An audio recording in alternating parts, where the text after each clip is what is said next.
6 لڑکوں کی ہوس سہ سہ کر میں مرنے کے قریب پہنچ چکی تھی۔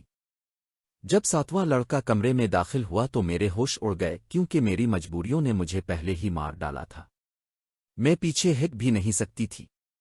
مجھے اپنے باپ کی دی ہوئی ذمہ داری نبھانی تھی جو مجھ ہی کو پوری کرنی تھی۔ اگر میں یہ نہ کر پاتی تو میری بہنوں اور میری ماں کے دل ٹوٹ جاتے اور وہ آخری امید کی کرن بھی بجھ جاتی جسے مجھے مر کر بھی نبھانا تھا۔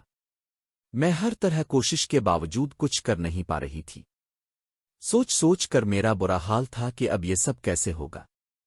پھر ایک دن چند لڑکوں نے ایک رات گزارنے کے بدلے مجھے مطلوبہ رقم دینے کی پیشکش کی جو مجھے کسی صورت منظور نہ تھی، مگر اس کے سوا کوئی اور حل بھی نہ تھا۔ آخرکار مجھے یہ سب کرنا پڑا۔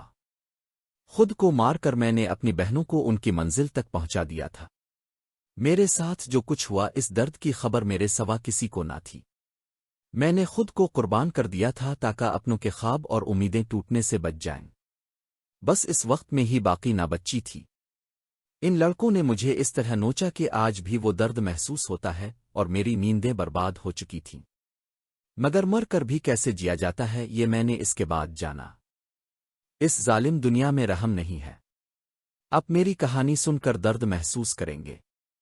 جب چھٹے لڑکے کی باری آئی تو مجھے دیکھ کر اس کی چیخ نکل گئی۔ میرا نام اقرا تھا اور میری عمر صرف 22 سال تھی۔ میں گریجویشن کر چکی تھی مگر آج کے دور میں گریجویشن کی کوئی حیثیت نہیں۔ لوگ ماسٹرز کر کے بھی ڈگریاں ہاتھ میں لیے سڑکوں کی خاک چھانتے نظر آتے ہیں۔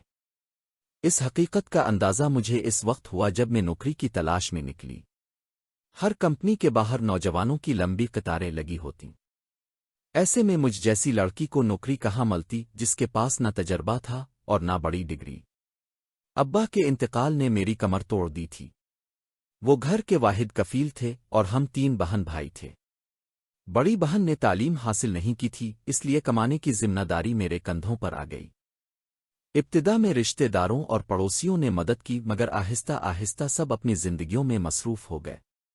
مجبورنہ مجھے ہی نوکری کے لیے نکلنا پڑا اور تب مجھے اندازہ ہوا کہ عورت کے لیے باہر کی دنیا کتنی مشکل ہے۔ کافی تلاش کے بعد مجھے ایک فوڈ مال میں ویٹر کی نوکری مل گئی۔ وہاں کی شرائط عجیب تھیں، جدید لباس، زیادہ میک اپ اور مردوں کے بیچ کھڑا ہونا۔ یہ سب میرے لیے بہت مشکل تھا مگر بھوک انسان سے سب کچھ کروا لیتی ہے۔ بجلی کاٹ دی گئی تھی، گھر کے حالات خراب تھے اس لیے میں نے یہ نوکری قبول کر لی۔ دن گزرتے گئے۔ مردوں کی نظریں فکرے اور بے تکلفیاں معمول بن گئیں۔ تنخواہ کم تھی مگر ٹمپ سے کچھ رقم جمع ہو جاتی تھی۔ اسی دوران 5 لڑکے روزانہ آنے لگے۔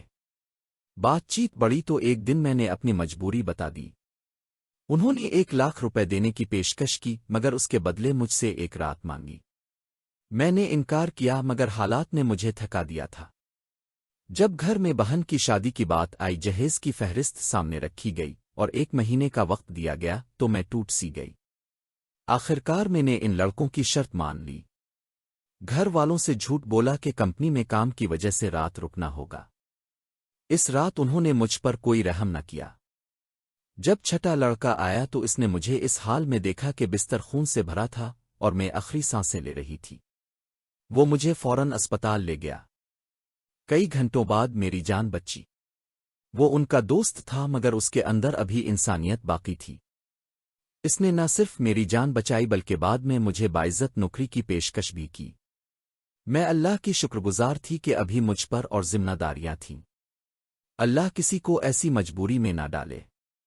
میں نے خود کو سنبھالا اور گھر کی طرف روانہ ہو گئی۔ دوستو، آپ کو یہ کہانی کیسی لگی؟ اپنی قیمتی رائے سے ضرور آگاہ کیجیے اور مزید نئی کہانیاں سننے کے لیے ہمارے ساتھ رہیے۔